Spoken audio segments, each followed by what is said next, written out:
I hope that all of you thoroughly enjoy today. This is a really fun topic. It's one of the few opportunities that people can talk about, hey, let's help 50% of the world. I mean, when do you get to say that? Not that often, right? So thank you for your support, thank you for your help, and I look forward to talking to you today. Thank you.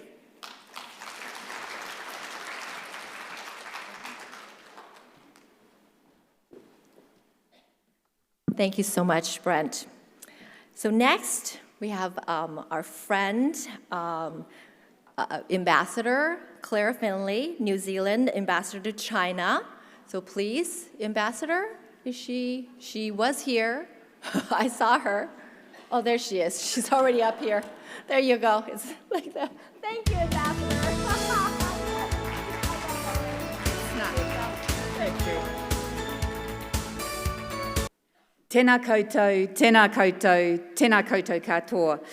大家好，我今天非常高兴有这个机会来参加今天的峰会。The first greeting I gave, I should mention, is in the Māori language, the Indigenous language of New Zealand. I'd like to congratulate the Chamber and also SCHS. I think it's a wonderful achievement now to be at the 5th year. Su Chang, your contribution over that time. I think it's really important that we do get together and have these opportunities to celebrate how far we've come, but also to do a bit of a stock take on how much further we still have to go, and also to remind ourselves that it's not actually a one-way street. We've seen huge changes in regards to women's empowerment, but it can go backwards, and it rests with us to make sure that it's carried forward.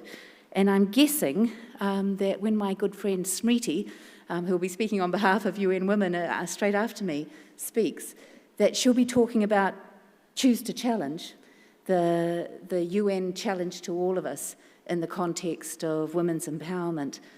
That's us. We need to take hold of this and continue to make sure there's forward momentum. And there's still a long way to go. I was looking at some of the statistics, and in terms of countries that are headed as a head of state or head of government by women, there's still only 22 countries in the world that are headed by women out of almost 200, 195 or more. So there's still space to catch up there, and looking at the legislatures around the world, it's below 25% representation by women in national legislatures globally, so still a long way to go. There's 3 countries in the world, only 3, that have reached 50% of legislators as women.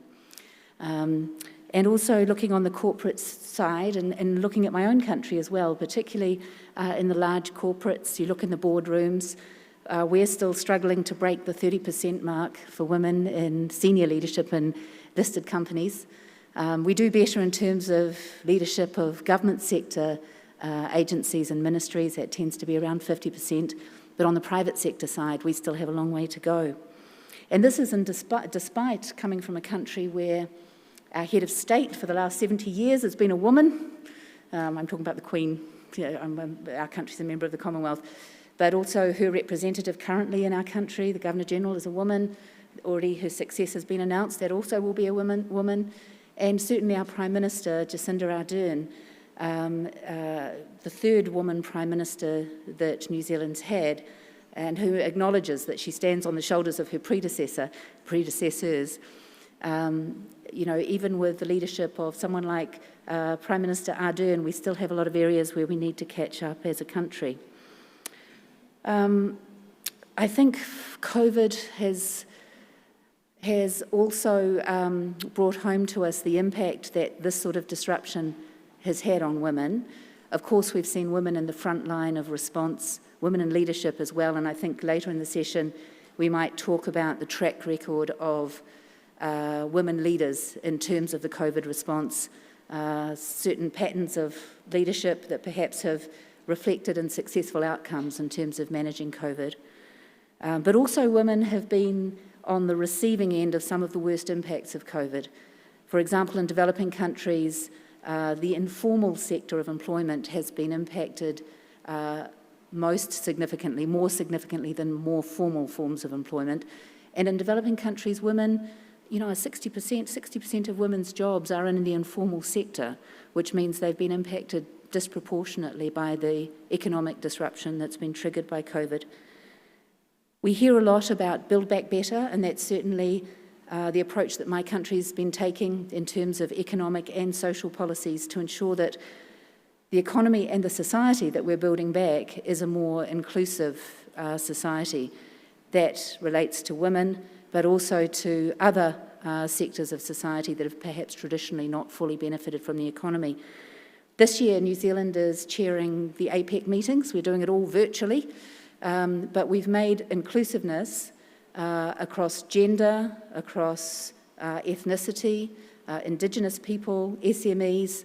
We've made inclusiveness and fairness a central part of our Build Back Better policies, and our investment of resource and capital is built around that. We're taking what we're calling a wellbeing approach to our budgets. This is actually something we've had in place for 3 years now, but it's about inclusiveness and making sure no one gets left behind. So what we're aiming for is empowered people, empowered women, and that's reflected in broader choice, true choice, whether it's economic, social choice. And we've heard already from some of the speakers around the benefits that that has, certainly to the economy, but to the wider society, to companies, to families, and definitely to individuals. So I look forward to hearing the other speakers this afternoon and taking part a little bit later in one of the panels. But 非常感谢，谢谢今天的邀请啊，谢谢了。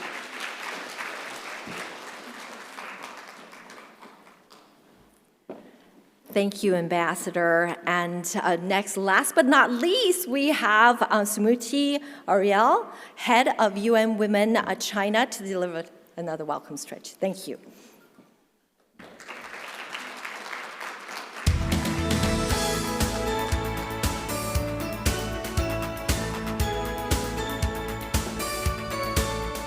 Okay. DG Muhong, Excellencies, Excellency Claire, distinguished guests, ladies and gentlemen, a very good afternoon. It is my great pleasure to join you this afternoon for the 2021 Women's Economic Summit. On behalf of UN Women, let me thank the AmCham China, and let me pronounce this right, SCHS Asia, Suchen, for inviting UN Women to this important event. I think I've been given 3 minutes to speak, and the previous speakers have said what I wanted to say.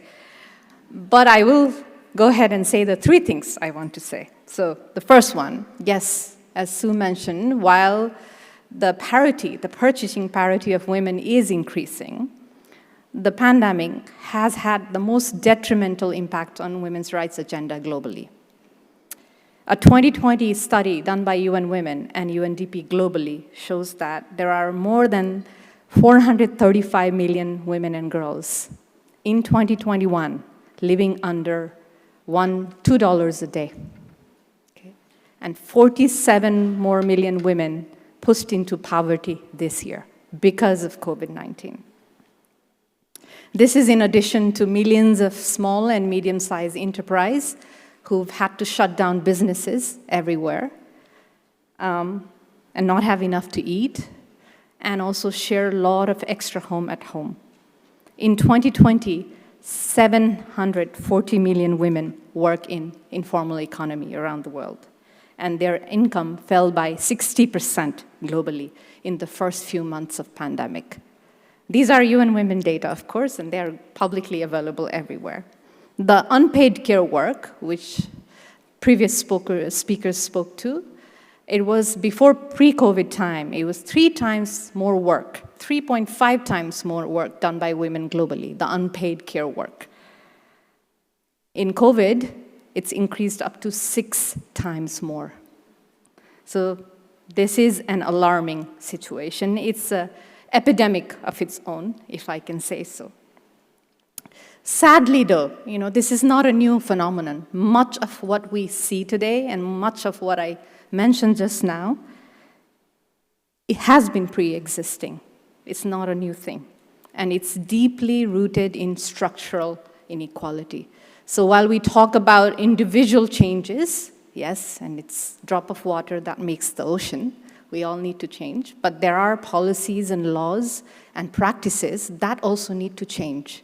And they need to change in dramatic ways. So this brings me to the second point. We talk about COVID recovery, post-recovery. We hear it all the time, building back better. Let me tell you, ladies and gentlemen, we must bring gender equality and women's empowerment at the center of building back better.